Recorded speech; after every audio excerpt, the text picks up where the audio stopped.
Vamos a aplaudir fuerte al único que reina, mis hermanos. Con todo tu poder reinas en nuestras vidas, Señor. Gracias, Jesús. Te cantamos con nuestro corazón. Una cosa, Señor.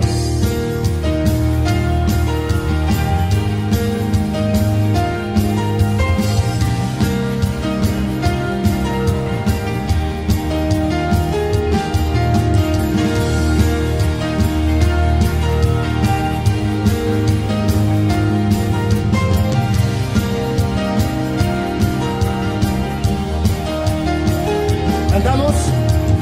Una cosa he pedido al Señor. Una cosa te he pedido, Señor. Una cosa desea hoy mi corazón.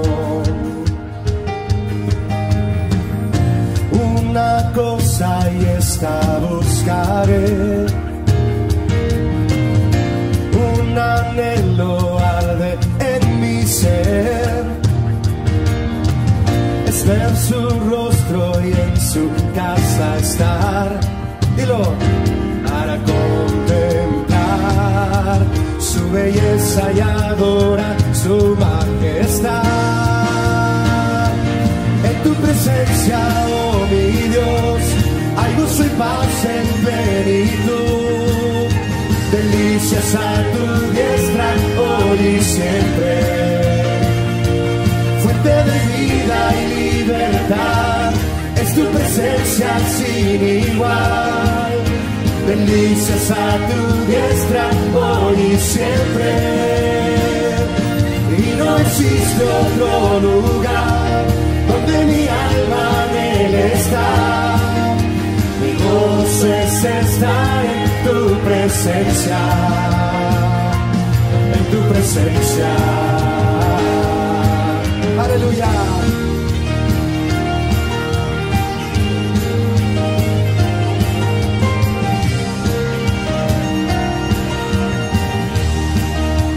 Dilo otra vez. Una cosa he pedido al Señor.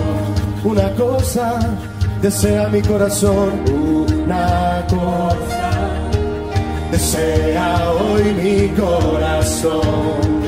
Una cosa y esta buscaré. Una cosa y esta buscaré. Un anhelo arde en mi ser, es ver su rostro y en su casa estar. ¿Para qué? Para contemplar su belleza y adorar su majestad. Dile. En tu presencia, oh mi Dios, hay gozo y paz en plenitud. Delicias a tu diestra, hoy y siempre. Fuente de vida y libertad, es tu presencia sin igual. Delicias a tu diestra, hoy y siempre. Y no existe otro lugar donde mi alma anhele estar. Mi gozo es estar en tu presencia. Vamos con las voces. En tu presencia, oh mi Dios, hay gozo y paz en plenitud. Delicias, delicias a tu diestra, hoy y siempre. Fuente de vida, Señor, fuente de vida y libertad, es tu presencia sin igual. Delicias a tu diestra, hoy y siempre. Y no existe otro lugar donde mi alma anhele estar. Mi gozo es estar en tu presencia, en tu presencia.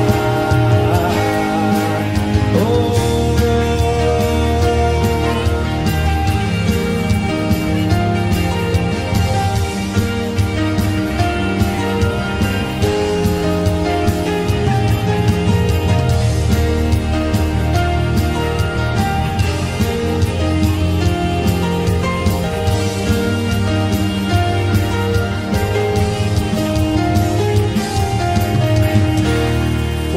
el Señor desea nuestro corazón. Y esta buscaremos. Y esta buscaremos siempre, Señor. Te cantamos con amor, Jesús. Aleluya.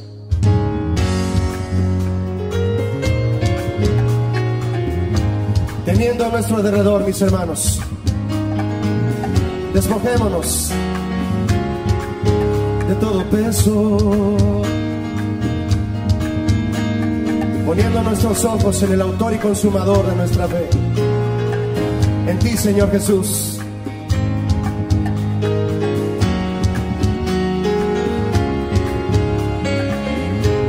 ¿Le cantamos? Teniendo a nuestro derredor testigos fieles del Señor, despojémonos de todo pecado y placer que nos apartan de su amor. Corramos sin parar, puestos nuestros ojos en Él, Jesús, el autor de la fe. Adorémosle. Vamos a adorarle diciéndole: sea sentado a la diestra del trono de Dios. Adoremos a Cristo Jesús, Él es el Rey. Por el gozo puesto delante de Él padeció, Él sufrió y murió en esa cruz, por ti, por mí. Oh Jesús,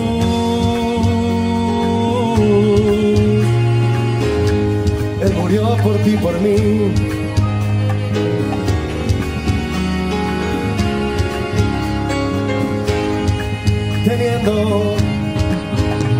Teniendo a nuestro derredor testigos fieles del Señor, despojémonos. ¿De qué nos vamos a despojar, mi hermano? De todo pecado y placer que nos apartan de su amor. Corramos sin parar, oh, corramos sin parar, puestos nuestros ojos en Él, Jesús, el autor de la fe. Adorémosle.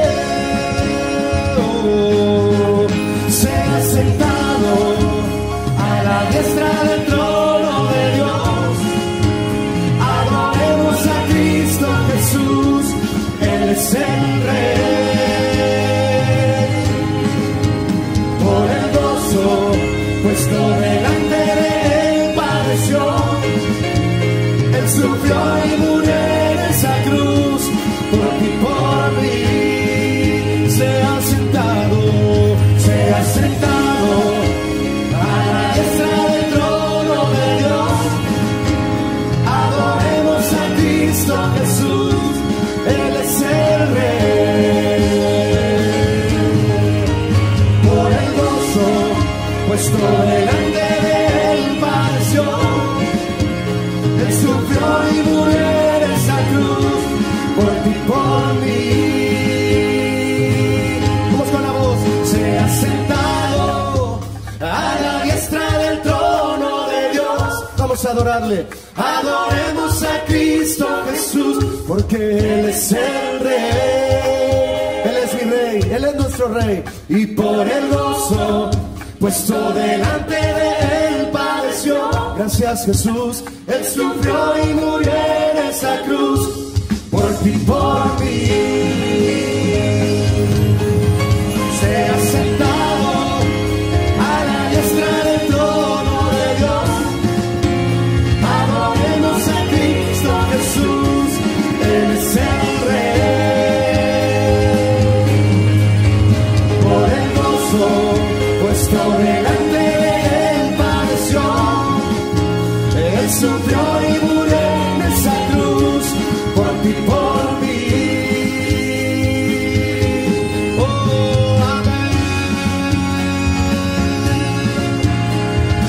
¿Por qué no alzas tus manos para adorar a Jesús?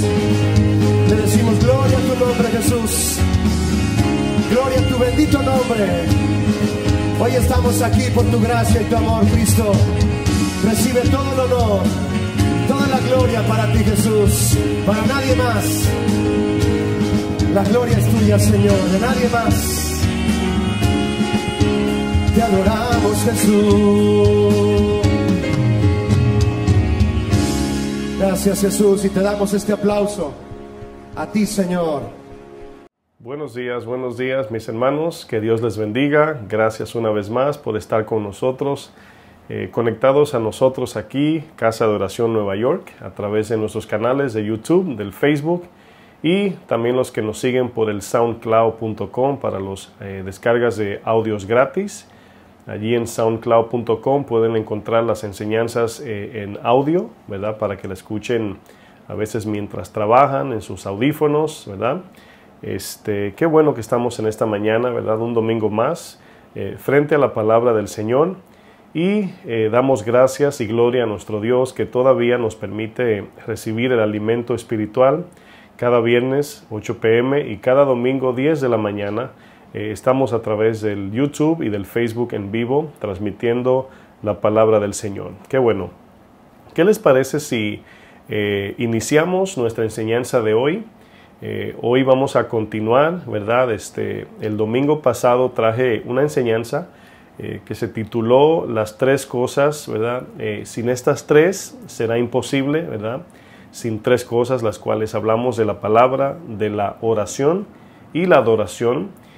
Y ese tema creo que estuvo muy bueno. Los que, ¿verdad? Si alguno que está sintonizándose con nosotros o está conectado en esta hora y no vio la enseñanza del domingo pasado, es muy importante porque va a servir de introducción a los temas que vamos a traer, ¿verdad?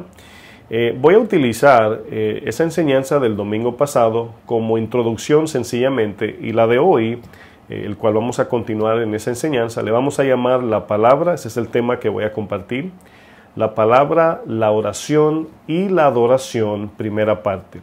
Tomemos esa enseñanza del domingo pasado como una introducción sencillamente, y vamos a traer, ¿verdad?, ahora desarrollar un poquito más detenidamente la palabra, la oración y la adoración. Bueno, la pregunta que nos vamos a hacer, porque ya pudimos ver algunos aspectos de lo que es la palabra, algunos aspectos de la oración y algunos aspectos de la adoración, ¿verdad? No pudimos ver del todo o ahondar más profundamente en el significado de cada una de estas tres cosas esenciales que cada creyente necesita. Y la pregunta con la que quiero iniciar esta enseñanza es: ¿acaso puede algún cristiano vivir sin la palabra de Dios?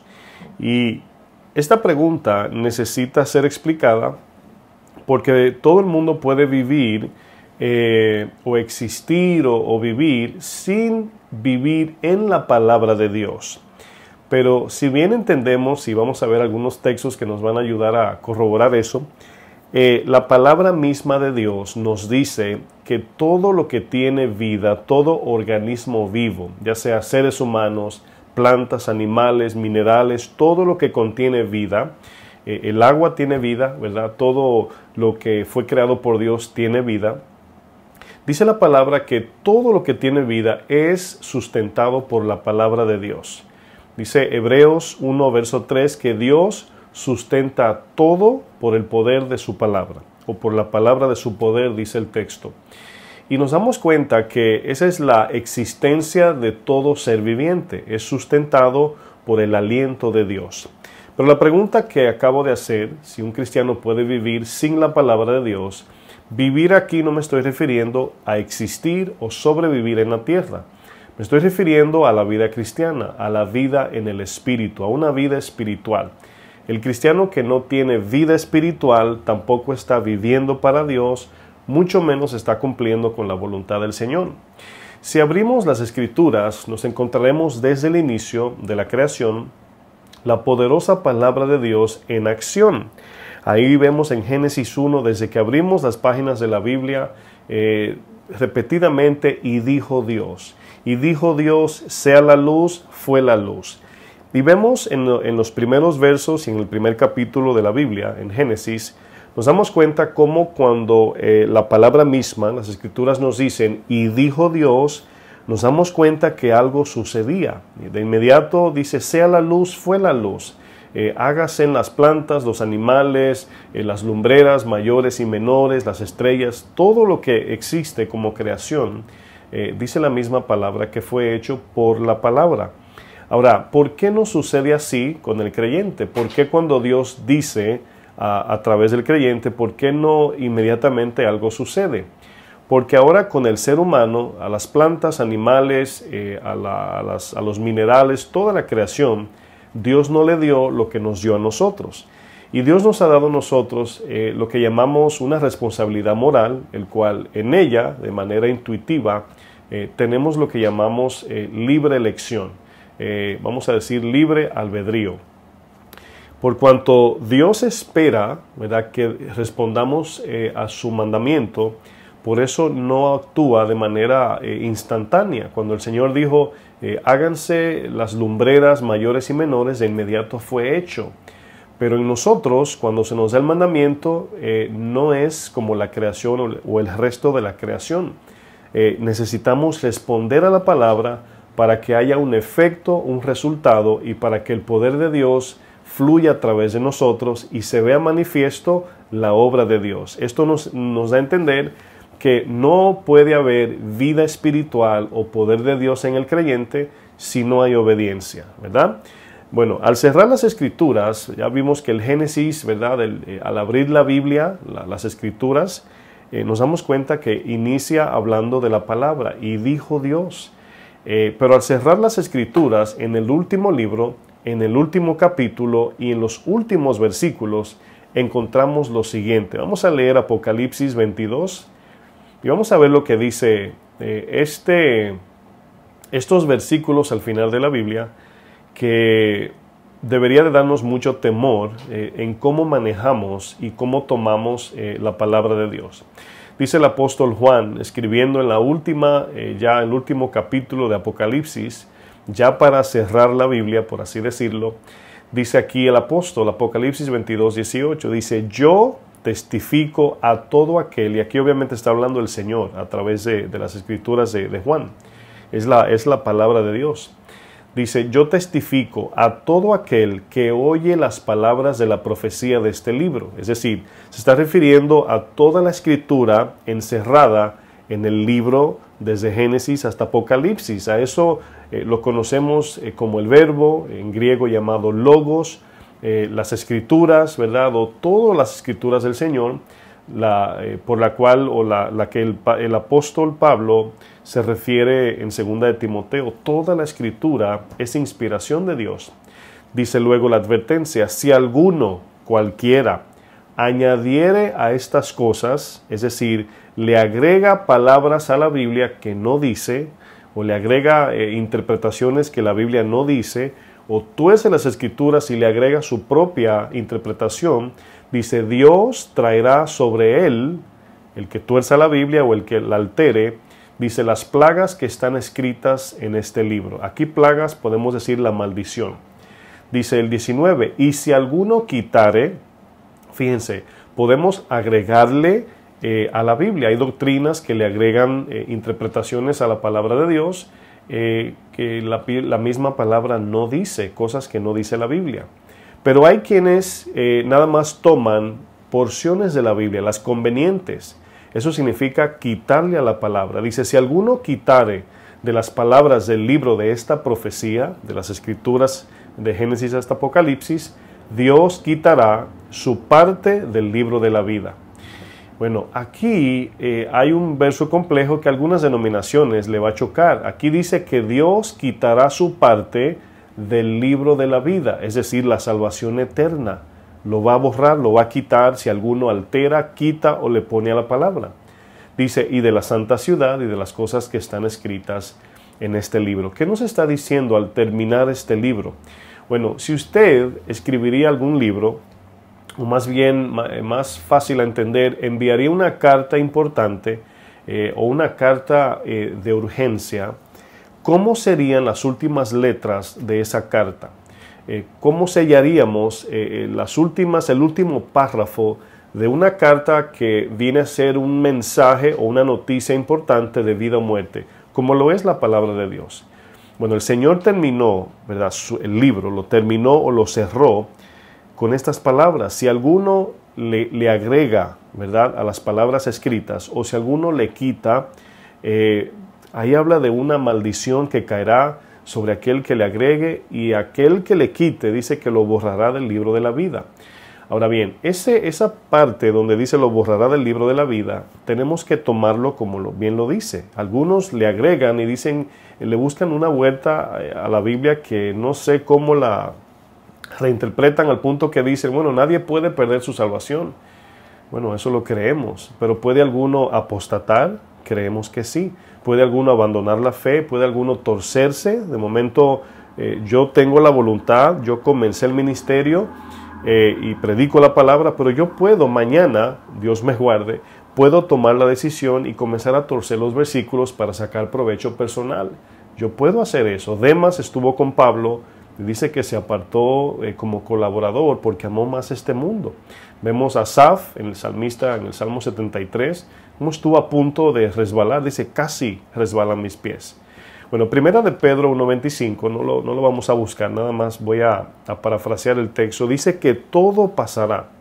Dice que la vida es como la flor y la hierba, que en un momento la vemos muy hermosa, pero de repente se desaparece. Dice, todo el mundo pasará. Dice primera de Juan 2, los deseos del mundo, los deseos de los hombres, todo pasará. Pero luego dice, pero la palabra de Dios permanecerá para siempre. ¿Qué significa que la palabra permanece para siempre? Significa que todo lo que dice las Escrituras del Señor, la palabra de Dios, la Biblia, todo se va a cumplir, pero va a trascender a la eternidad. Toda promesa que Dios ha hecho en su palabra va a trascender a la eternidad. Nunca se va a terminar, esas promesas del Señor nunca se van a acabar. Las promesas de salvación eterna, las promesas de paz eterna, las promesas de gozo, misericordia eterna, etc. Por eso dice, la palabra permanece para siempre. Lo que Dios dijo, así permanecerá para siempre, hasta la eternidad. Pues nos damos cuenta que sin la palabra no hay vida, sin la palabra no hay creación, sin la palabra no hay cristianismo, y mucho menos hay salvación, y si no hay palabra tampoco hay Dios, porque la palabra misma nos enseña que Dios es su misma palabra. Y aquí es donde se pone un poco más complejo y misterioso para algunos, porque cuando alguna religión, fíjense, es aquí donde como creyentes debemos de hacer la distinción en el libro de la Biblia, lo que es la Biblia, qué significa este libro, a cualquier otro libro, como puede ser el Corán, como puede ser los jeroglíficos de los egipcios, que son las escrituras marcadas en las paredes. Y ahí nos damos cuenta la diferencia. ¿Cuál es la diferencia? Bueno, vamos a leer, antes de responder eso, vamos a leer Juan capítulo 1, verso 1, para ver lo que dice la misma escritura. Juan 1, versículo 1. Fíjense aquí lo que dice Juan, el apóstol Juan, en esta escritura que ha sido de mucha controversia. Incluso existe una denominación que le cambió creo que son 2 letras nada más, le cambió 2 letras, y fíjense, acabamos de leer Apocalipsis 22, el que le quite o le agregue, el peligro, y una denominación, ¿verdad? O se formó, lo explico de esta manera, toda una denominación cristiana, el cual no la considero yo como denominación, sino más bien como algo falso, una mala representación de Cristo, porque denominaciones hablan de que esta denominación cree que hay que vestirse con faldas, aquella cree que hay que cantar con guitarras, son cosas secundarias. Pero cuando se remueve algo fundamental, el cimiento del edificio de Cristo, ya no es una denominación, viene a ser una secta o viene a ser algo falso. Ni cristianismo se le puede llamar. Entonces hay una denominación, ¿verdad? Los Testigos de Jehová, para ser más claro, le cambiaron 2 letras a este verso. Al cambiar esas 2 letras, fíjense, toda su creencia cambia, porque creen que Jesús es un ser creado, ellos no creen que Jesús es Dios mismo, ellos creen que Jesús es como un ser creado, etc. Y al nosotros quitarle la divinidad a Cristo, nuestro cristianismo ya no tiene sentido, ya no tiene valor. Es como sacarle el motor a un carro. ¿De qué sirve? bueno, ni para dormir allí porque no te puedes calentar. Bueno, voy a leer Juan 1, verso 1, dice, en el principio, obviamente en el Génesis, en el principio de la creación, dice, era el verbo. Fíjense, en el principio era. Si usted dice, desde el número 1 era, usted está hablando de un número anterior, el cual no existe. Está el 0, pero el primer número de la matemática es el 1. De ahí parten los números 1, 2, 3, 4. Entonces aquí está diciendo, en el principio era. Y eso es lo que nos habla de que Cristo es autoexistente, es eterno, no tiene principio, no tiene fin. Como dice Hebreos, ¿verdad? Sacerdote Melquisedec, que no tiene ni padre ni madre, ni tiene principio ni fin. Bueno, este es Jesús, está hablando aquí de Cristo. El verbo aquí, aunque habla de la palabra, es el mismo Cristo. Y así es como sabemos que la misma palabra, el contenido de las Escrituras, la Biblia, es el mismo Señor. Dice, en el principio era el verbo. Antes de la creación se necesita un agente creador. No puede nacer el que hizo la creación, porque entonces no fue el que hizo la creación, y el texto lo va a decir.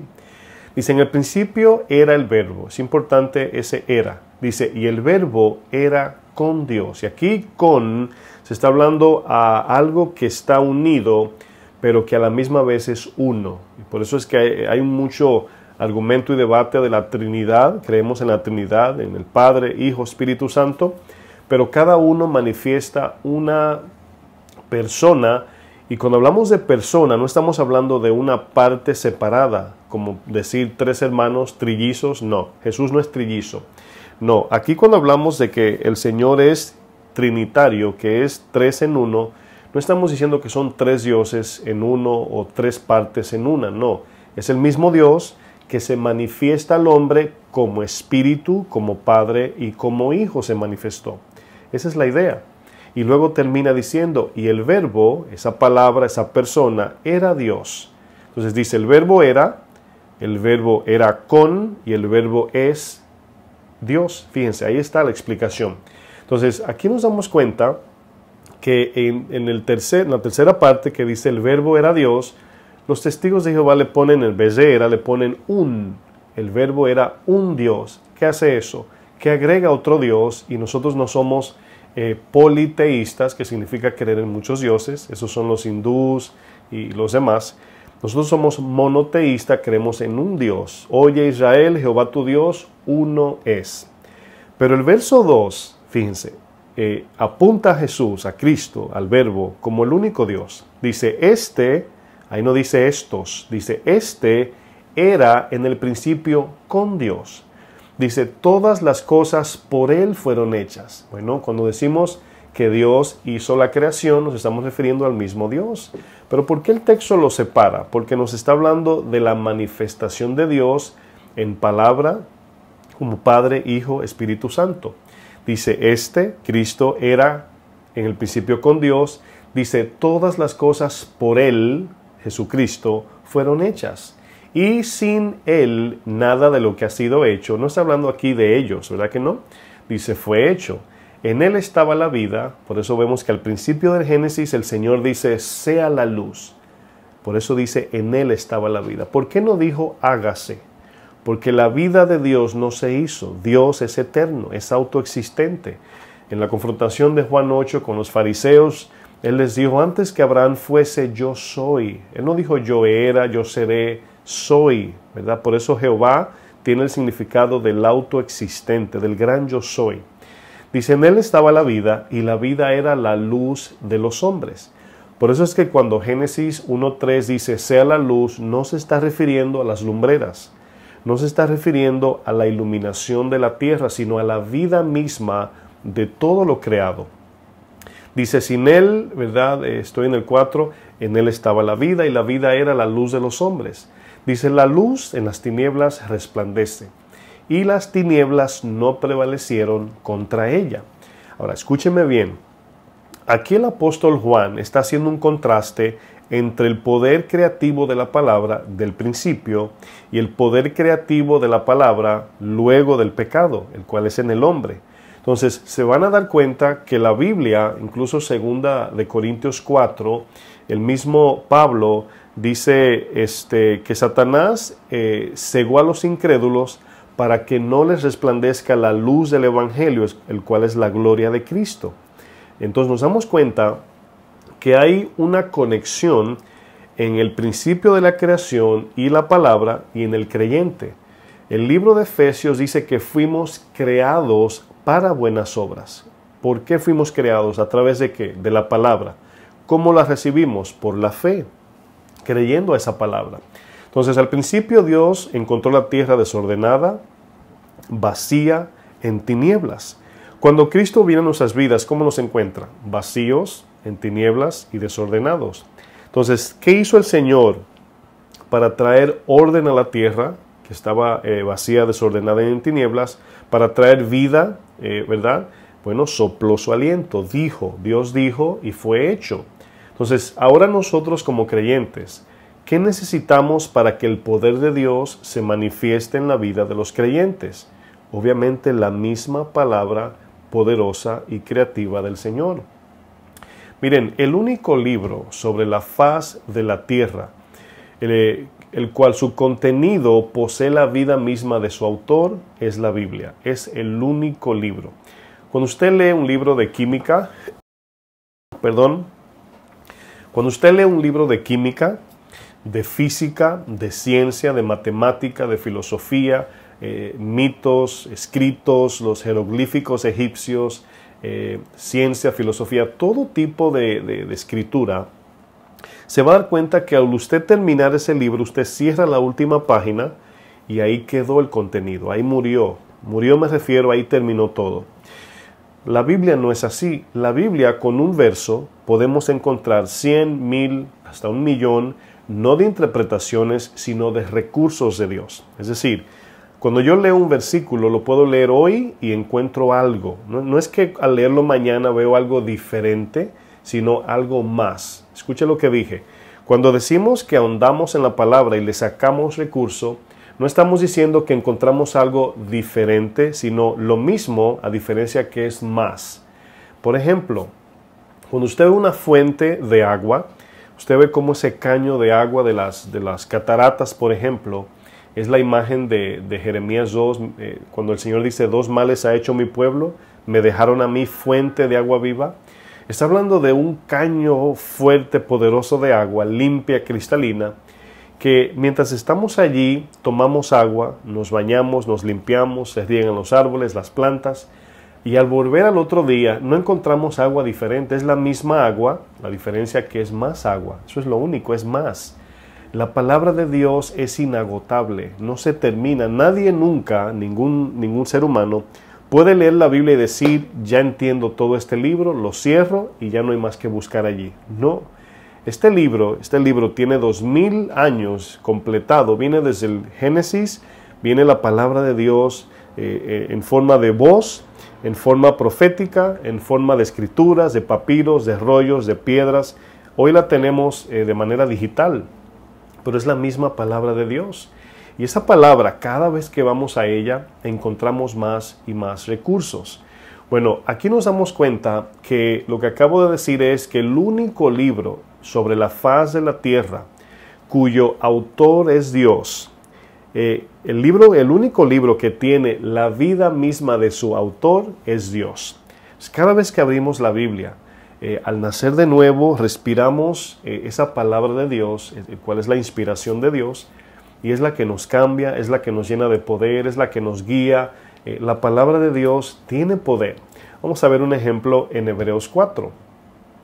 Hebreos 4, capítulo 4, verso 12, es un texto, ¿verdad?, que si usted es creyente ya de algunos meses, años, ya conoce esta escritura, es muy popular. Y Hebreos 4, verso 12, es un texto, ¿verdad?, que tiene muchos recursos, sería todo un tema. Pero fíjense lo que dice el autor de Hebreos, dice, porque la palabra de Dios, fíjense, es viva y es eficaz.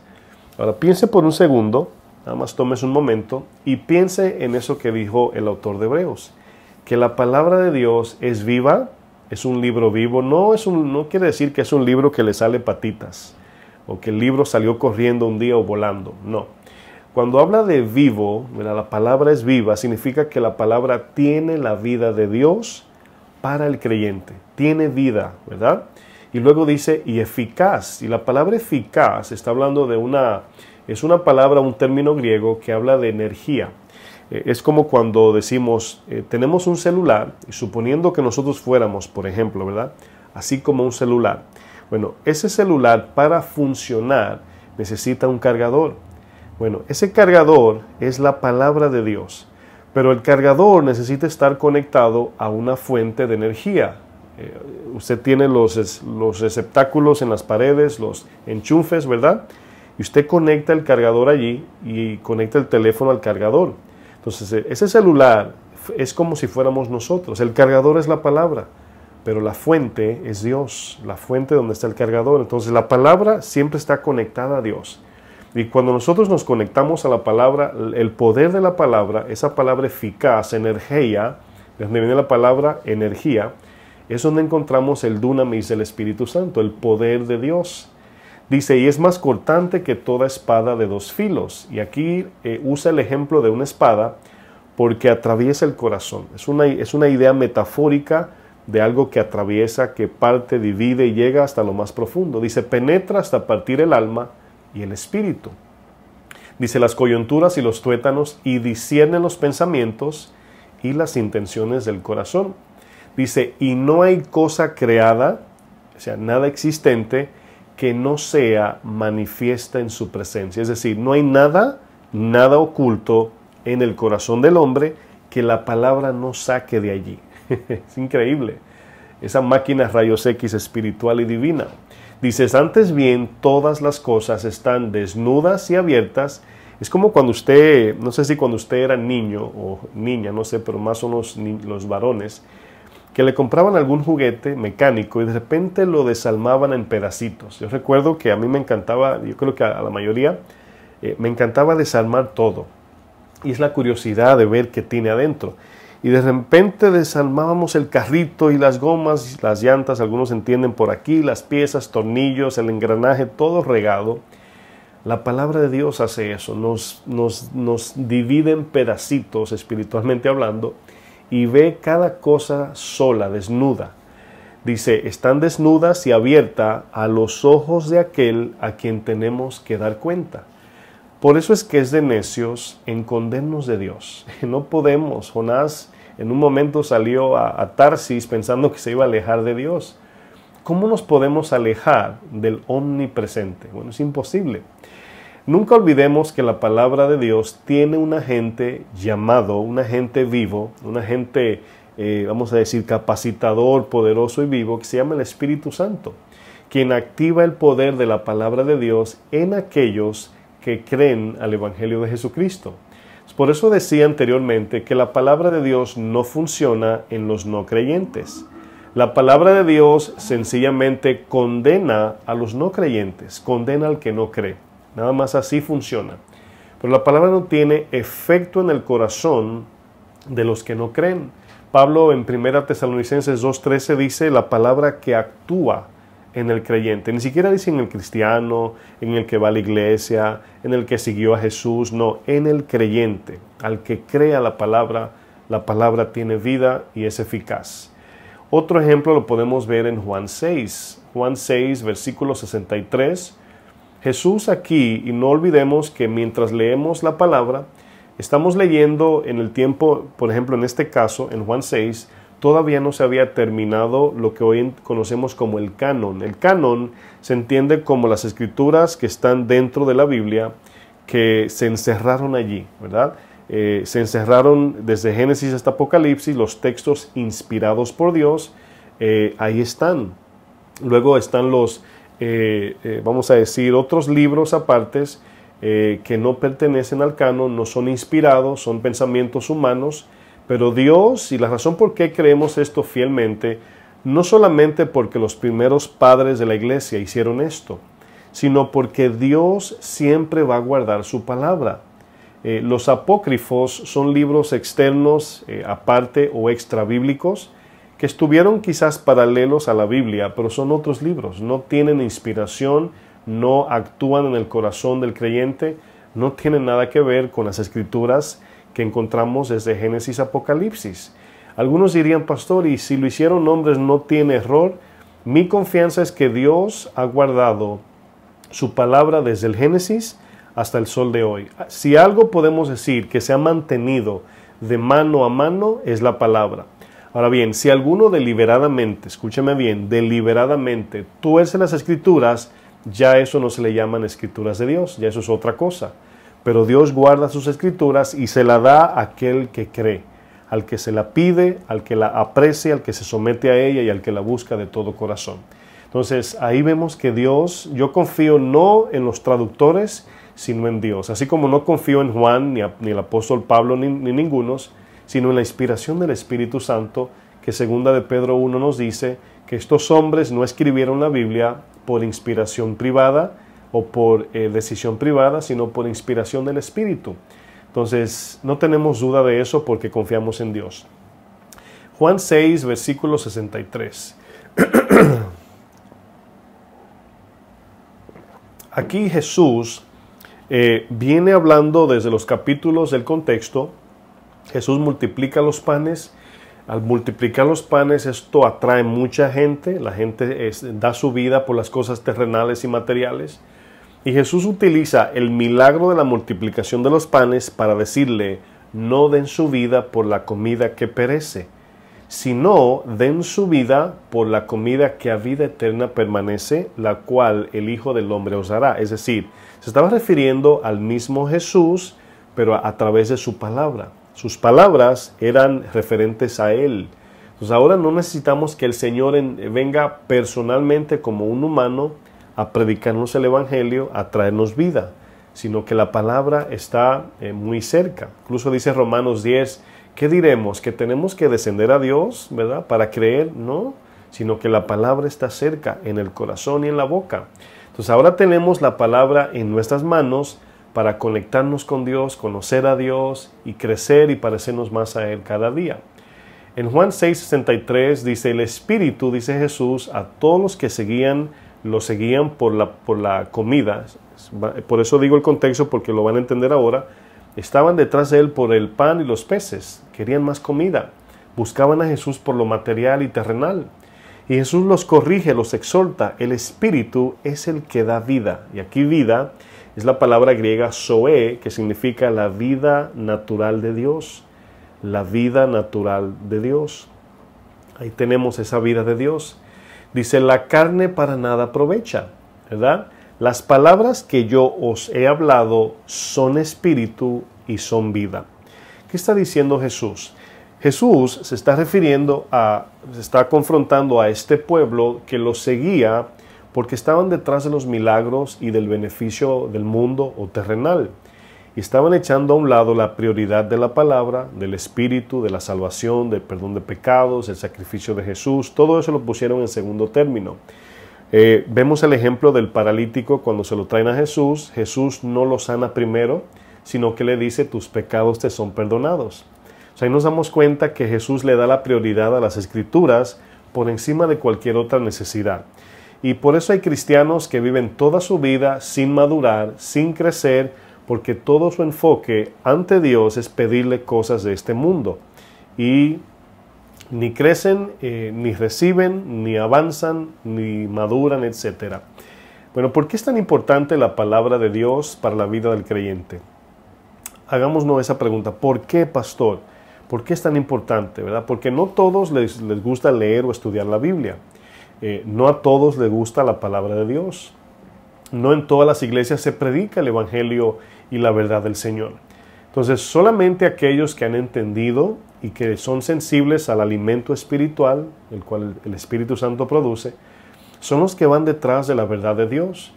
Pero la mayoría van detrás del cosquilleo, que le hablen cosas bonitas. Hoy hay predicadores y predicadoras que lo único que hacen es estimular el ego, estimular a las personas a que miren más lo terrenal que lo espiritual. Y desafortunadamente vemos que esos eventos se dan en gran manera, mucha multitud, mucha gente, porque a Jesús lo siguió mucha gente hasta que dijo esto. En el mismo Juan 6 dice, ya muchos de sus discípulos no andaban con él. Cuando, si me está viendo algún pastor, maestro, líder, etcétera, te digo esto. Si la gente se te va de la iglesia por predicar el evangelio, a Jesús le pasó. Y la palabra dice que el siervo no es mayor que su Señor. Si a mí me persiguieron, a vosotros también. Entonces no nos desanimemos. O sea, yo me dolería que se fueran de la iglesia por alguna ofensa o algo que pasó, pero no porque estoy predicando la verdad. Si alguno se va, ¿verdad? Porque estamos predicando la verdad, no podemos hacer más nada, dejarlos ir. Déjalos, dice el Señor, son ciegos, guías de ciegos. Y por eso muchos de ustedes han estado en iglesias donde no les predican la palabra y no se desarrollan.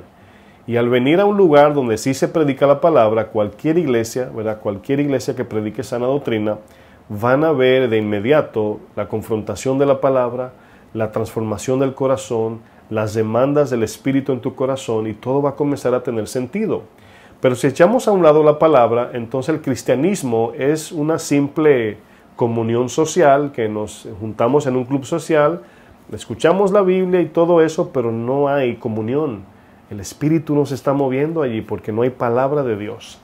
Bueno, existen cosas en la vida que pueden ser de mucha ayuda. Hay cosas buenas que nos sirven de mucha ayuda, hay otras que son buenas y favorecen la vida de cada ser humano.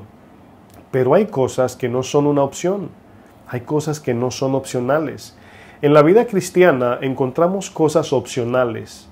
Bueno, pastor, ¿me tengo que poner corbata? Bueno, no tienes que ponerte corbata para estar en una iglesia. No es un mandamiento. Muchas veces es más una convicción personal, o a lo mejor Dios te dice, pero es secundario. La corbata no te va a salvar, ni el no ponértela te va a enviar al infierno. Las faldas largas, ¿verdad? O sea, claro, entendemos que hay un orden de prudencia de cómo vestir. Me estoy refiriendo al modo de vestir, si debo de dejarme las barbas, cortármela, todo eso es secundario. Todo eso es término, ¿verdad?, secundario. Pero hay cosas que son esenciales para poder vivir así como Cristo vivió y modeló la vida cristiana. Y es la palabra de Dios. La palabra es lo más esencial en el ministerio, en la iglesia local y sobre todo en la vida del creyente. Es a través de la palabra de Dios que Dios se comunica con el creyente, le da sus mandamientos al creyente, cambia el corazón del creyente, el Espíritu nos mueve a hacer la voluntad de Dios a través de su palabra. Entonces, si no estamos en la palabra y si no apreciamos la palabra, no vamos a poder ni hacer la voluntad de Dios, ni mucho menos cambiar y parecernos más a Cristo. La palabra de Dios, mis amados, es vital para poder vivir una vida cristiana en el Espíritu, para poder vivir una vida en la perfecta voluntad de Dios. Nunca jamás podremos vivir en el mandamiento de Dios en nuestras fuerzas, y ya lo vimos que Jesús lo demostró. Si así fuera, Jesús nunca hubiese dicho que nos enviaría a un consolador o a un ayudador o a alguien que nos ayude y nos guíe a toda verdad. ¿Por qué necesitamos ayuda? Obviamente porque nuestro corazón todavía es caído, todavía tiene tendencias pecaminosas, nuestro corazón está en un proceso de cambio y transformación. Pero como Romanos 12.1 dice, Romanos 12.2, verso 2, dice que mientras vamos cambiando nuestro modo de pensar y vamos pensando más como las Escrituras y la palabra de Dios, a la misma vez nuestro corazón va cambiando. Cambia tu manera de pensar, piensa de manera bíblica y tu corazón tu vida será una vida bíblica. Bueno, pudimos ver cómo desde el principio de la creación vemos la palabra de Dios en acción con poder creativo. El Señor dijo y se hizo. ¿A cuántos de nosotros no nos gustaría que al leer la Biblia, al leer la palabra de Dios, eso que leímos se haga real en nosotros? Eso que yo leí, ¿verdad? Amar a Dios con todo mi corazón. Yo quiero eso, pastor o hermano. Vivir una vida de servicio a Dios. Yo quiero eso también. Vivir una vida sumisa en amor, en justicia, en santidad, glorificando a Dios, en luz. Yo quiero todo eso. Pero ¿por qué esto se manifiesta en algunos creyentes y en otros no? Obviamente porque tenemos una voluntad y cada uno responde según su decisión a la palabra de Dios o no responde a ella. Y todo el que obedece la palabra, dice el Señor, lo promete Él, habrá cambios, habrá transformación. No dice que habrá facilidad de vida, no dice que se irá el sufrimiento, no dice nada de eso. Lo que dice es que tendremos el poder para atravesar las cosas que este mundo, ¿verdad? Cada uno de nosotros enfrentamos. Le pongo un ejemplo. Miren, nosotros no estudiamos la Biblia para tener la cabeza más grande, teóricamente hablando. No. Nosotros somos como los atletas que las Olimpiadas, por ejemplo, son cada 4 años, ¿verdad? Y cada vez que se celebra una Olimpiada, algo se acaba, algo termina en el atleta. ¿Qué termina? El entrenamiento. Ahora, escúcheme bien, en los 4 años, ¿verdad? Ese espacio de 4 años de una Olimpiada a otra, todos esos 4 años los atletas están entrenando. ¿Con qué fin están entrenando? Para cuando lleguen las Olimpiadas. Bueno, Efesios 6 nos dice que nos pongamos la armadura de Dios, el cual es la palabra misma, para que cuando venga el día malo estemos firmes. Muchos creyentes estudian la Biblia y a veces en consejería escucho que me dicen, ay pastor, usted no sabe que tuve un ataque satánico. Y yo me pregunto en la mente, digo, ¿y te sorprendes de eso? O sea, es una sorpresa que Satanás te está atacando, que los demonios están molestando, que el pecado te asedia todos los días. Eso no debe ser una sorpresa para nosotros. Eso es normal en la guerra espiritual. Estamos en guerra, mis hermanos, no estamos de vacaciones. En todo momento, Satanás está buscando a quien devorar. Ahora, ¿qué le dice a usted cuando un creyente se sorprende cuando viene la prueba? Bueno, obviamente de un cristiano que no está preparándose para la prueba, un cristiano que no sabe que las pruebas son permitidas por Dios para la formación del carácter, dice Santiago, no se olvide Santiago 1, 2, 3, ¿verdad? Santiago capítulo 1, verso 2 y 3 dice, sabiendo que la prueba de nuestra fe produce paciencia. Bueno, algunos dicen, Señor, dame paciencia, pero luego llega el paquete de FedEx o UPS con la paciencia dentro, y cuando abrimos la caja, ¿qué hay? Una prueba. ¿Por qué? Porque la prueba de nuestra fe produce paciencia. No te va a mandar Dios del cielo a través de su espíritu paciencia. Inyéctale paciencia a ese hermanito que no tiene. No, te va a mandar pruebas. Pero ¿cómo vamos a poder soportar? Caminando en su palabra día y noche. Usted se imagina a Josué en Canaán diciéndole al Señor, Señor, quítame esos gigantes del medio. Bueno, sí, yo te los voy a quitar, pero tú lo vas a enfrentar confiado en mi palabra. Tú vas a vencer, te voy a dar toda la victoria mientras permanezcas en mi palabra. Aquí vemos, mis hermanos, cómo la palabra de Dios era el sustento del pueblo que salió de Egipto. Miren, usted estudia el libro de Éxodo, la travesía del Éxodo, y todo fue la palabra. El Señor llama a Moisés, ahí está la palabra. El Señor envía a Moisés, ahí está la palabra. El Señor le da palabra a Moisés para que le diga a Faraón, ahí está. El Señor le da a Moisés palabra para que envíe las 10 plagas. El Señor le da palabra a Moisés para que saque a su pueblo. El Señor le da palabra a Moisés para dirigir a su pueblo. El Señor mete al pueblo en el desierto, atraviesa el Mar Rojo primero por la palabra, y atraviesa hasta el desierto, y en el desierto el sustento era maná, que representa la palabra, y todo era por el sustento de su palabra. Ellos debieron confiar en su palabra, pero desconfiaron de ella, y por eso no pudieron atravesar y entrar a la tierra prometida. El mismo Moisés enfrentó al hombre más poderoso de toda la tierra. Faraón es un tipo de Satanás, con la palabra, ¿verdad? Vemos que Moisés se enfrentó a Faraón, ahí estaba, pero vemos que aquí la palabra fue el medio que sustentó a Moisés y le dio la victoria. Pero a veces nos preguntamos, ¿cuál sería nuestro mayor ejemplo? ¿Verdad? O habría a lo mejor otro mayor ejemplo que nuestro Señor Jesucristo, quien nos enseña a cómo vencer al enemigo.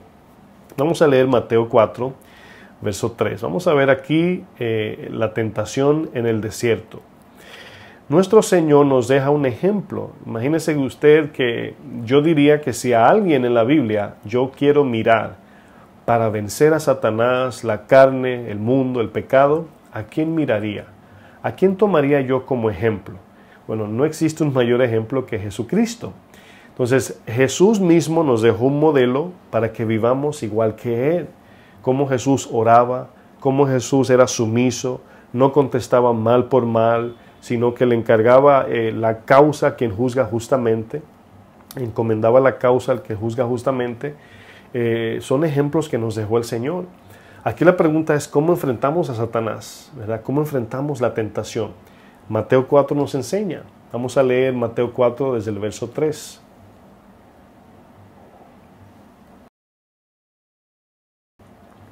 Dice aquí, ¿verdad? El contexto ya dice que el Espíritu se llevó a Jesús al desierto para ser tentado.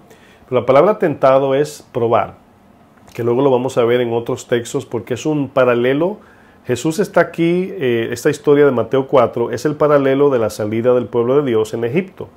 Y todo tiene mucho que ver, hay un paralelo. Lo que el pueblo de Dios no pudo cumplir, Jesús lo cumplió. Entonces vemos aquí, ¿verdad? Como el mismo Jesús, incluso a una prueba mayor. Porque las pruebas que Jesús aquí enfrentó no fueron la misma del pueblo en el desierto.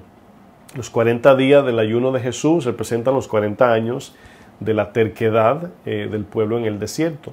No estaban supuestos a durar 40 años, pero su obstinación los mantuvo 40 años perdidos y dando vueltas. Dice Mateo 4, verso 3, dice, y vino a él, aquí él es Jesús, el tentador, Satanás. Dice, y le dijo, si eres hijo de Dios, di que estas piedras se conviertan en pan.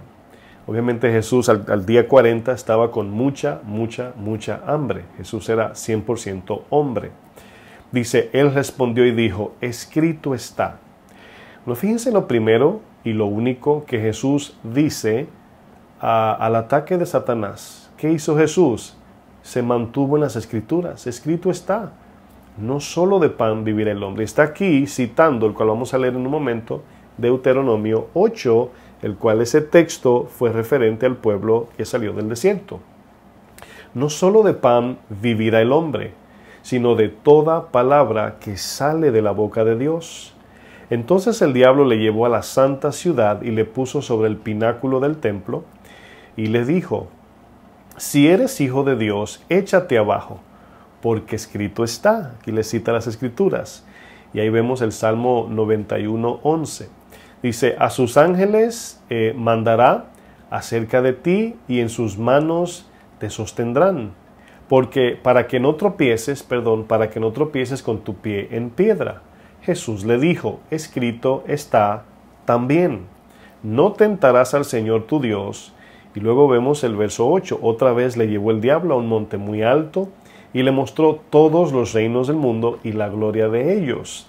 Dice el verso 9, y le dijo, todo esto te daré si postrado me adorares. Ahora, esto que está ofreciendo Satanás en el verso 9, usted debe de tomarlo como un ejemplo de que hay quienes adoran a Satanás detrás de las cosas de esta tierra. Por eso a veces enfrentamos tanto el materialismo, la gloria terrenal, las cosas materiales, porque Satanás las usa. No es que son del diablo directamente o satánicas, es que Satanás la usa como un medio de herramienta. Las ofrece porque sabe que la carne le gusta lo terrenal. Dice, todo esto te daré si postrado me adorares. El verso 10 termina diciendo, entonces Jesús le dijo, vete Satanás, y aquí vemos el cumplimiento de Santiago 4, sométete a Dios, resiste al diablo y él huirá. Bueno, es lo mismo que repite Santiago.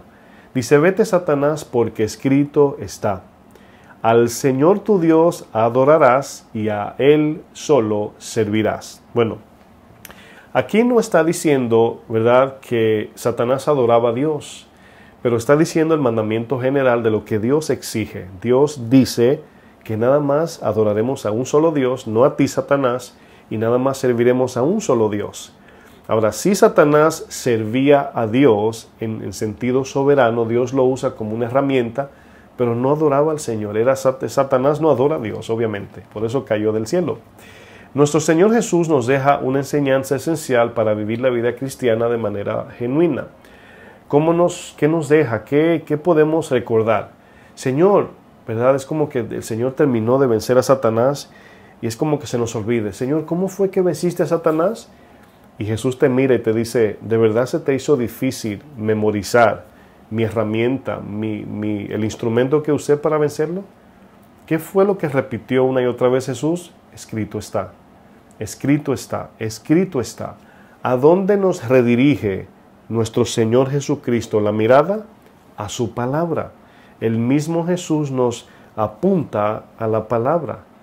Bueno, hoy en día vemos guerra espiritual en la iglesia, hoy en día vemos unos eventos para sacar al hombre fuerte y no sé qué, pero Jesús no enseñó eso. Jesús dijo que a través de la palabra venceremos al mundo. ¿Qué es lo que ha vencido al mundo? Nuestra fe. ¿Fe qué significa? Vivir en la palabra. Bueno, ¿qué usó Jesús para enfrentar a Satanás en el desierto? La palabra.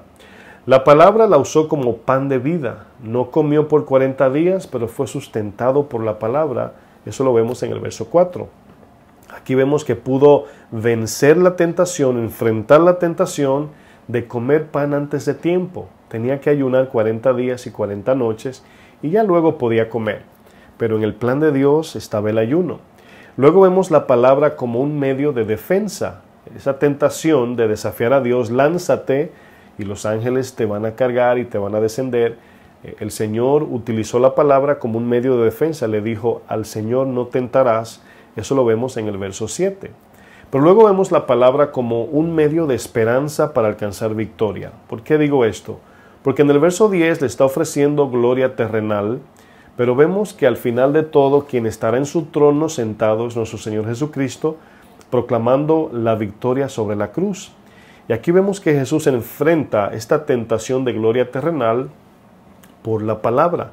Todo lo que dijo Jesús fue escrito está.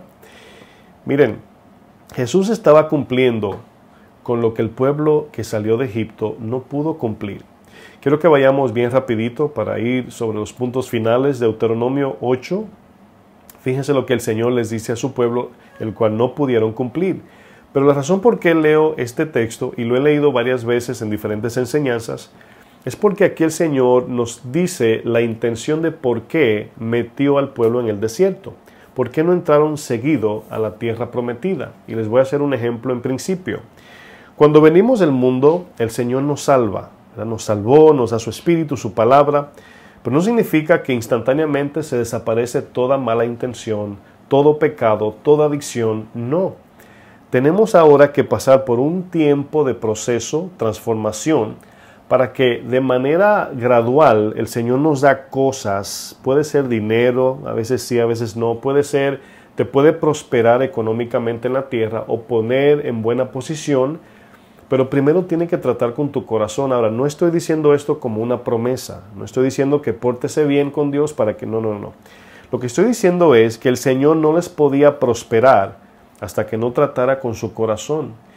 Sucede lo siguiente, a veces muchos de nosotros no tenemos la capacidad de tener mucho dinero, porque Dios sabe que si nos da mucho dinero nos vamos a perder. ¿Por qué? Porque no tenemos el carácter para manejar dinero. Y Dios te pasa por un tiempo y unos procesos y te mantiene con lo necesario porque te tiene en un desierto. ¿Cómo yo sé esto? El texto lo dice. Si el Señor mete al pueblo de Egipto en la tierra prometida, lo único que iban a hacer era corromper, peor que los paganos, la tierra prometida. Digo peor porque ya conocían a Dios. Entonces Dios tenía que limpiar sus corazones, sus intenciones, tenía que sacar a Egipto de sus corazones para que puedan entrar limpios a la tierra prometida y desde allí proclamar las grandezas de Dios. Bueno, el texto lo dice, Deuteronomio 8, verso 2, dice, y te acordarás de todo el camino por donde te ha traído Jehová tu Dios estos 40 años en el desierto, para afligirte y para probarte. Esto me acuerda a Santiago que dice, afligíos, lamentad y llorad, vuestra risa, es decir, la risa que trae el mundo, se convierta en lloro. Dice luego, someteos al Señor y Él os exaltará. Está hablando allí del alma. Dice, para afligirte, para probarte, para saber lo que había en tu corazón. Fíjense, para ver la intención de sus corazones. Si habíais de guardar o no sus mandamientos. Dios nos atraviesa por pruebas a ver si aguantamos, a ver si de verdad le dijimos, heme aquí. A ver si en las buenas y en las malas somos fieles y amamos a Dios. Dice el verso 3, y te afligió y te hizo tener hambre, y te sustentó con maná, el cual es tipo de Cristo y su palabra. El maná representa la palabra y a Cristo. Dice, comida que no conocías tú, ni tus padres la habían conocido. En Juan 6 el Señor dice, no os dio Moisés el pan del cielo, mi Padre os dio el pan del cielo. Es decir, yo soy ese pan, porque luego dice, yo soy el pan que descendió del cielo. Y ahí vemos ese pan que sí sacia. Dice, para hacerte saber que no solo de pan vivirá, aquí es continuamente seguir viviendo hasta la eternidad, porque la comida sólida nos da vida terrenal, pero para poder seguir viviendo necesitamos sobre todo la palabra de Dios. Dice, mas de todo lo que sale de la boca de Jehová vivirá el hombre. Bueno, el alimento es parte, pero no es lo más importante. Miren, la palabra es nuestro pan diario, ¿verdad? Vemos cómo Jesús utilizó la palabra como un sustento en el desierto. La palabra es nuestra defensa. Jesús se defendió ante Satanás con la palabra, y la palabra es nuestra esperanza de vida eterna. En ella tenemos esperanza.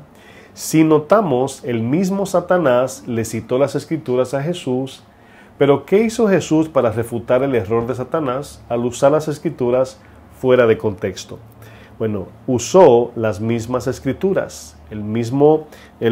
Satanás le dijo, pero mira, el Salmo 91, ¿verdad? Siempre me equivoco si es 11 o 22, creo que es verso 11, 91, 11, dice, las Escrituras dicen en el Salmo 91 que si tú te lanzas, tus ángeles te van a cargar. Bueno, no significaba eso. Una mala interpretación produce una mala práctica. Jesús le dijo, escrito está también, ¿verdad? No tentarás al Señor. Es decir, los ángeles asistirán a Jesús, ¿verdad? Cuando llegue el momento de que Él tenga, ¿verdad? Porque luego vinieron más adelante y lo asistieron, le asistieron, le dieron fuerzas, le ministraron. Pero cuando las cosas se hacen fuera del plan de Dios, aún lo diga la Biblia, si eso está fuera del tiempo de Dios, ya es antibíblico, porque no es el tiempo. Le pongo un ejemplo muy fácil. La palabra dice que Cristo viene. Cristo viene. ¿Qué pasa si yo digo que Cristo viene mañana? Bueno, yo estoy diciendo una verdad fuera de lugar. Bueno, Cristo no viene mañana. Bueno, no sé, pero no puedo yo decir que Él viene mañana. Solo Dios sabe. Entonces, dice la Biblia que Él viene, pero no dice cuándo. Entonces, si yo tomo un verso bíblico y lo saco del tiempo de Dios, ya se convierte en un verso antibíblico, o podemos decir extra bíblico. Le estoy agregando cosas a la Biblia que no dice.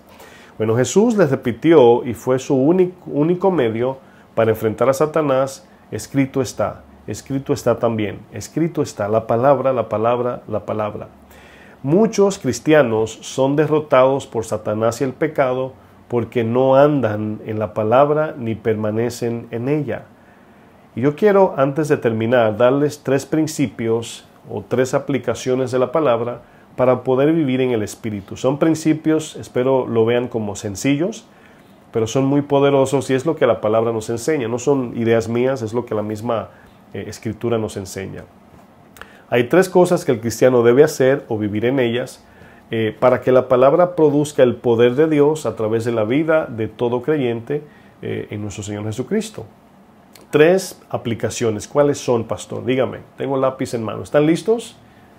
A ver si están listos. ¿Sí están listos para las 3 aplicaciones? No, no están listos. Ahí veo a uno con el celular, no está poniendo atención a la enseñanza. 3 aplicaciones para para recibir a través de la palabra el poder espiritual de Dios en nosotros como creyentes. Número 1, el estudio de la palabra. Número 2, la meditación de la palabra, mantenernos día y noche con la palabra en nuestra mente. Y número 3, sumisión. Estudio, meditación, sumisión. La palabra de Dios, quiero que entiendan que no es como una pastilla que calma por el momento un dolor. La palabra tampoco es un medio de escape a los problemas que enfrentamos cada día, porque hay quienes tienen la palabra como si fuera un amuleto, ¿verdad? ¿Qué dice la palabra, pastor, para yo hacer esto? Bueno, sí, la palabra nos instruye, nos enseña y tiene salidas y tiene soluciones a muchos problemas, pero no es como cuando agarramos un pote de pastillas o de aspirinas. ¡Ay, me duele la cabeza! Necesito una pastilla, y se va. No, la palabra nos enseña cómo enfrentar los problemas. La palabra de Dios es dada al creyente para enfrentar, vamos a decir, vencer la carne, vencer al mundo, resistir a Satanás. Pero también la palabra de Dios es dada para vivir en santidad, vivir en justicia y vivir en amor. Bueno, vamos a ver bien rapidito los 3 puntos o las 3 aplicaciones. El estudio o lectura de la palabra, puedo decir. Bueno, en 2 Timoteo 3, verso 14, fíjense lo que Pablo le recuerda a Timoteo. Le dice, pero persiste tú en lo que has aprendido y te persuadiste. Es decir, ya estás convencido de la verdad de las Escrituras, sabiendo de quién has aprendido. Dice, y que desde la niñez, fíjense, aquí Timoteo desde niño, dice, has sabido las Sagradas Escrituras. ¿Para qué servían o sirven? Dice, las cuales te pueden hacer sabio para la salvación por la fe que es en Cristo Jesús. Aquí nos damos cuenta que Pablo les recuerda a Timoteo las Escrituras que él mismo, Timoteo, aprendió desde niño. Ahora, ¿sabía usted que Jesús creció en el aprendizaje de su propia palabra? ¿Usted se imagina el Creador cuando vino en forma de hombre? Jesús pasó por todos los procesos humanos y todo esto lo sabemos porque vino a dejarnos ejemplo. Jesús no pudo haber vivido como Dios divino porque nosotros no somos divinos. Tenía que vivir confiado en la palabra, en la oración, en el Espíritu, en la adoración, para que imitemos eso. Por eso sabemos que Jesús aprendió la palabra, se sometió a sus padres, según la palabra. Y vemos aquí, vamos a ver un ejemplo en Lucas 2, verso 46. Jesús vino a modelar desde su nacimiento lo que significa vivir verdaderamente la vida cristiana. Entonces Jesús aprendió sufrimiento, aprendió las Escrituras, estudió, se circuncidó, porque en ese tiempo la ley estaba vigente, la ley de ceremonial y de ritos, hasta la cruz, ¿verdad? Estaba eso. Guardaba sábado, todo lo hacía, ¿verdad? Como cualquier otro ser humano, a diferencia que lo cumplió de manera perfecta. Jesús sí le podía decir al joven rico, yo sí, desde la niñez, he guardado todo esto, pero el joven rico no. Dice Lucas 2:46, aquí vemos cuando Jesús cumple 12 años, ellos van al templo, ¿verdad? Como cada año, y cuando terminan la ceremonia y todo lo del sacrificio, ya José y María se van de regreso, pero Jesús se queda y ellos no se dan cuenta y se le pierde entre la gente y no lo encuentran, y es que estaba en el templo. Dice, y aconteció que 3 días después de haberlo buscado, 3 días buscándolo, le hallaron en el templo. ¿Hacia dónde se perdió el Hijo Jesús? En la iglesia. Imagínense sus hijos, que usted dice, ¿dónde está mi hijo que no lo veo? Bueno, asegúrese que está rompiendo algo. Pero Jesús no. Dice, sentado en medio de los doctores de la ley, oyéndoles y preguntándoles. Y todos los que le oían se maravillaban de su inteligencia y de sus respuestas. Cuando le vieron, se sorprendieron y le dijo su madre, hijo, ¿por qué nos has hecho así? O sea, ¿por qué te has ido y te has perdido? Fíjense aquí, he aquí, tu padre y yo te hemos buscado con angustia. Bueno, José no es el padre de Jesús, aunque sí se veía así. Y luego el Señor los corrige, aquí siendo un niño de 12 años.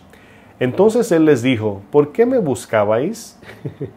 ¿No sabía que en los negocios de mi Padre, no José, sino celestial, me es necesario estar? Mas ellos no entendieron las palabras que les habló. No entendían porque era un niño, pero le estaba hablando de parte de Dios. ¿Imagina usted el negocio de mi Padre? Bueno, si José era carpintero, aquí no se está haciendo nada de carpintería. Él se estaba refiriendo al cumplimiento por el cual vino. En los negocios de mi Padre se estaba refiriendo, necesito llenarme de la palabra, necesito aprender, necesito estar en el templo, necesito depositar el consejo en mi mente para poder vivir y cumplir la voluntad de Dios. Y nos deja ese ejemplo desde niño. En la lectura y el estudio, escúcheme bien, depositamos la palabra que luego el Espíritu toma de nosotros para darnos instrucciones, pero también la usa como espada para vencer al enemigo. Bueno, vemos la aplicación número 2. ¿Cuál es? La aplicación número 2 de la palabra es la meditación de la palabra. Josué 1, versículo 8 dice, nunca se apartará de tu boca este libro de la ley. Estas instrucciones del Señor dadas a Josué fueron casi instrucciones militares para enfrentar a los gigantes, a los heteos, jebuseos, amorreos, cananeos, heteos, todos los, como digo yo, los feos de Canaán. Tenía que enfrentarlos, pero era con la palabra. Siempre he dicho que nunca se ve una instrucción militar dada al pueblo de Dios, nada más que permanezcan en su palabra. Dice, sino que de día y de noche, ¿qué dice? Meditarás en él. Él, aquí obviamente el libro de Moisés. Aquí meditar no es meditación trascendental o, ¿verdad?, darse un viajecito en la mente, no. Meditar sencillamente es mantener y guardar la palabra en nuestra mente y mirar todo a través de la palabra, meditar en ella. Es como cuando uso el ejemplo de que cuando era niño me enviaban a un mandado y si la lista era muy larga tenía que ir todo el camino repitiendo lo que me dijeron para que no se me olvide. Entonces, eso significa meditar. Dice, para que guardes y hagas. Dice, conforme a todo lo que en él, el libro, está escrito. Porque entonces, y esa palabra porque entonces, se está refiriendo a que luego de obedecer y mantenernos en la palabra, dice el texto, harás prosperar tu camino. Y todo te saldrá bien, todo según el plan de Dios, claro. Mira que te mando, que te esfuerces y seas valiente, no temas ni desmayes, porque Jehová tu Dios estará contigo donde quiera que vayas. ¿Se acuerdan que dije que el libro contiene la misma esencia y vida de su autor?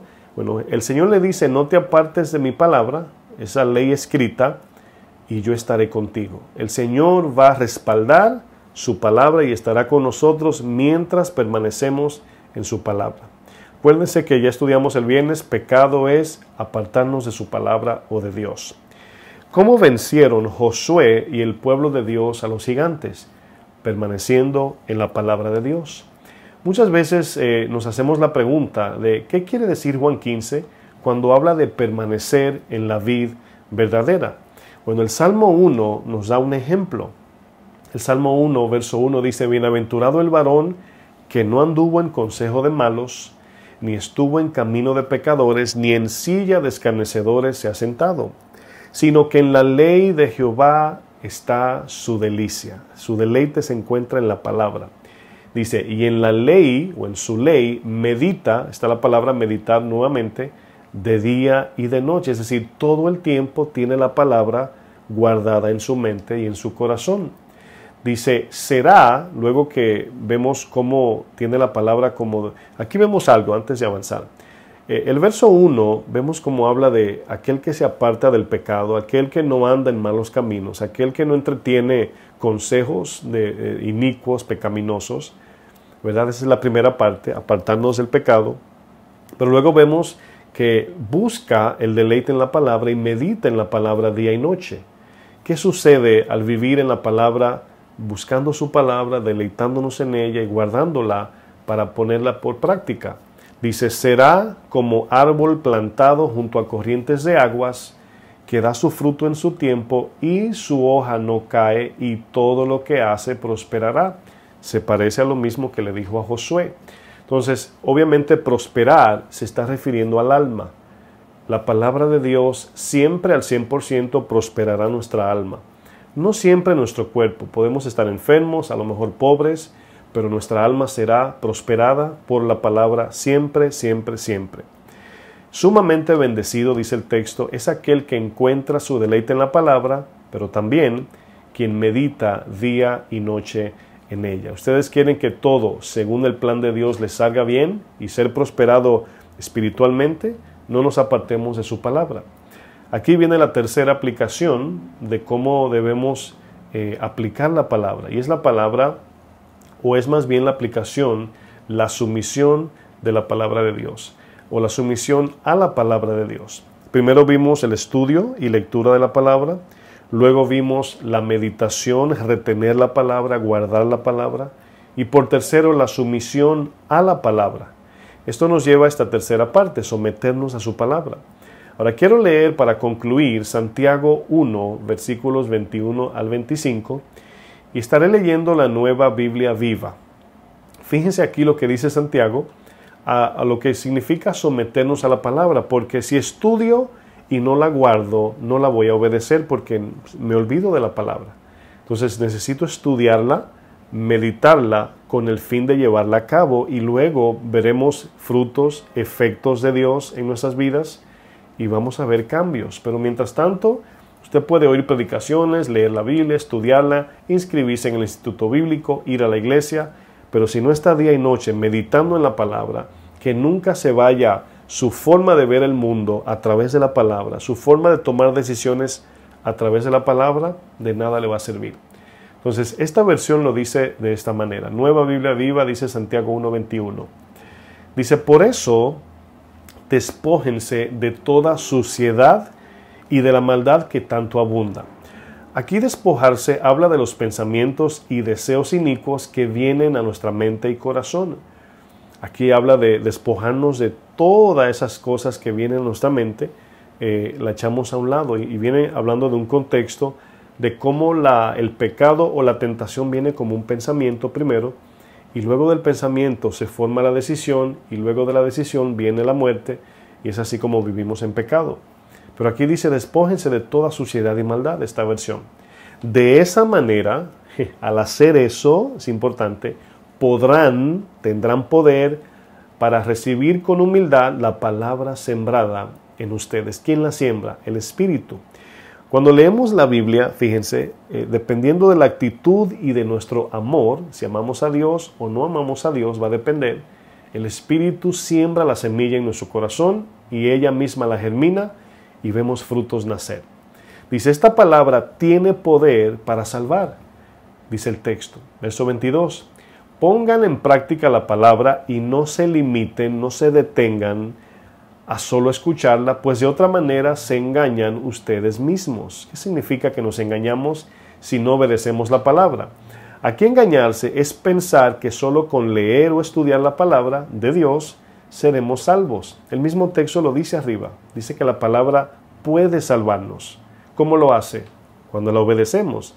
Y usted diría, pastor, ¿no somos salvos por la fe? Sí, somos salvos por fe, pero la salvación se culmina por una vida de obediencia. No nos ganamos la salvación por obras, y tengo que repetir esto, ya fuimos salvados, pero nosotros entramos al reino de los cielos caminando en su palabra. O sea, no entraremos al reino de los cielos si estamos caminando en otras cosas, no. El camino a volver al Padre es la palabra. Y si me salgo de ella, ¿dónde termina mi destino? Bueno, que el Espíritu nos ayude a entender eso. Dice el versículo, estoy explicando lo que dice, se engañan si no ponen en práctica la palabra. La palabra puede salvarnos, es lo que dice anterior, pero el 23, es lo que estoy buscando, dice, el que escucha la palabra, pero no la pone en práctica, es como el que mira su cara en un espejo y en cuanto se va, se olvida cómo era. Este texto me gusta, ¿verdad? Y cada vez que lo leo encuentro, como decía anteriormente, más información. Al nosotros mirar la palabra, escuche bien, mirar aquí es meditar en ella. Eso significa día y noche meditar en la palabra. Eso significa mirar la palabra. Constantemente estoy mirando mi condición caída y de debilidad. Constantemente estoy mirando la persona de Cristo como un ejemplo, ¿verdad?, a seguir. Y constantemente estoy viendo la santidad y justicia y amor de Dios en mí, a través de mí y en el Señor para mí. Es decir, al yo meditar en la palabra, me estoy mirando en un espejo y tengo una perspectiva de mí correcta.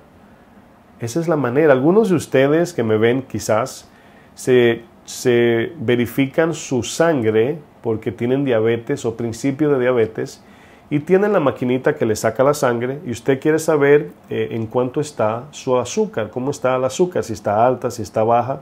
Es una forma de verificar eso. Otros se toman la presión para ver cómo está el funcionamiento del corazón.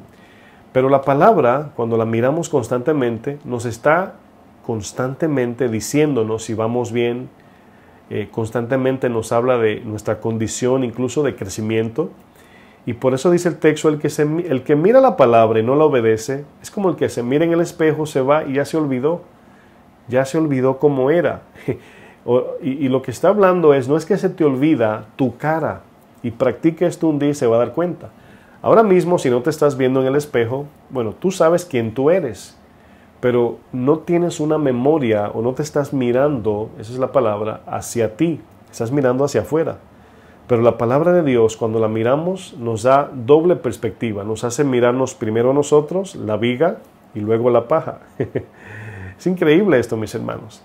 Dice luego el texto 25, pero el que pone su atención en la ley perfecta, que da libertad, nos hace libre del pecado, libre del mundo, de la carnalidad, de los ataques de Satanás, nos hace libres. Dice, y sigue en ella sin olvidar lo que ha oído y hace lo que ella dice, será dichoso, es decir, bienaventurado, prosperado en lo que hace. Lo mismo que dijo a Josué, lo mismo que dice el Salmo 1, lo mismo repite Santiago. Estudiar la palabra cada día, meditar en lo que hemos estudiado cada día, someternos a la palabra cada día. Si nada más hay estudio y no hay meditación y sumisión, no habrá resultados. No puedo meditar en lo que no he estudiado, ni me puedo someter en lo que no he conocido. Entonces hay un orden.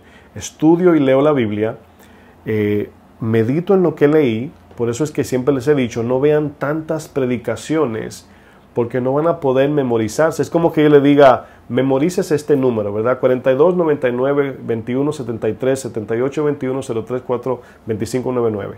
Escribe eso en un papelito y me llamas. Y tú dices, pastor, ¿puedes repetirlo otra vez? ¿Verdad que no puedes memorizarte las cosas tan rápido y tanta? Bueno, cada día recibimos una porción de alimento espiritual para meditar en ella, analizarla, examinarla y llevarla a cabo. Pero si usted, a veces estamos viendo alguna enseñanza, ¿verdad? A veces vemos una predicación, mi esposa y yo, la familia, y al terminarse, automáticamente se mete otra. Y yo siempre le digo a mi esposa, yo no puedo ver otra enseñanza. Necesito ponerle atención a lo que aprendí, a la confrontación del espíritu y llevar a cabo lo que aprendí. No puedo ver otra y luego olvidarme de esta y veo otra y me olvido de la otra y luego veo otra y nos sentimos bien. Por eso Santiago dice, se engañan si nada más están inundándose de enseñanzas y no se quedan con una al día o una por semana para llevarla a la práctica. Bueno, es un engaño, dice Santiago, cuando estamos oyendo palabra, pero no hay nada de cambios. Y hay cristianos que escuchan 72 prédicas al día y todavía no saben perdonar, todavía no trabajan en su carácter, todavía son peleones, iracundos, inmorales. O sea, ¿por qué? Porque la palabra no está produciendo la vida de Dios en nosotros. Si no estudiamos, si no meditamos, es decir, guardar su palabra y la llevamos a la obediencia, la palabra no va a funcionar. Entonces hoy hasta aquí lo vamos a dejar. Hoy hemos visto una gran parte de lo importante de la palabra. Yo hoy le he dado información para que le dure una semana. Usted puede ver esta enseñanza y va a ver algo nuevo, y otra enseñanza y va a ver más, otra enseñanza no, vuelve y la ve y la estudia y toma notas y dice, eso que el pastor dijo, ¿dónde lo dice la Biblia? Míralo aquí. Ser bereanos para guardar la palabra, pero examinarla también y ver si hay errores, si el Espíritu te dice, mira, eso es de Dios o no. A veces comemos palabra, pero no tenemos una vida práctica. Yo espero que esta enseñanza nos haya ayudado en el área de la palabra, y podamos ser diligentes en llevarla a cabo. O sea, no escuchemos un mensaje y brinquemos al próximo sin atender lo que Dios nos ha dado. Amén. Dios es bueno, mis hermanos. Vamos a orar. Padre, en el nombre de Jesús, gracias por tu bondad, por tu misericordia. Te pido, Señor, que estas palabras queden selladas en nosotros, que seamos obedientes, que seamos sumisos, que no seamos rebeldes y algunos ignoran el consejo, Señor. Algunos ignoran el consejo pastoral, el cual tú has establecido. Pero yo te pido, Señor, que en aquellos que están interesados en cambiar, en parecerse más a Cristo, que esta palabra tenga un efecto en sus corazones. Hay algunos que oyen las predicaciones para saber más. Hay otros que oyen predicaciones para enseñar sin primero aprender. Y hay otros que oyen la enseñanza como un cumplimiento diario. Pero yo sé que hay aquellos que me están viendo, que están escuchando porque quieren parecerse a ti, Señor. Quieren crecer, quieren depender de tu palabra, quieren ser transformados y ser luz en un mundo lleno de tinieblas y caído, Señor. Ayúdanos, Señor, y que todo esto sea cumplido según tu propósito eterno, en el nombre de Jesús. Y la iglesia dice, Amén. Que Dios les bendiga, mis hermanos. Sigan compartiendo, dándole like a los canales, siga promoviendo el Evangelio y su palabra. Seguimos adelante en Cristo. Mientras tengamos el oxígeno que entra por aquí, tenemos tiempo para cambiar, madurar, crecer y corregir. Así que Dios les bendiga. Gracias por conectarse con nosotros, con Casa de Oración Nueva York, y que tenga bonito resto del domingo. Dios les bendiga.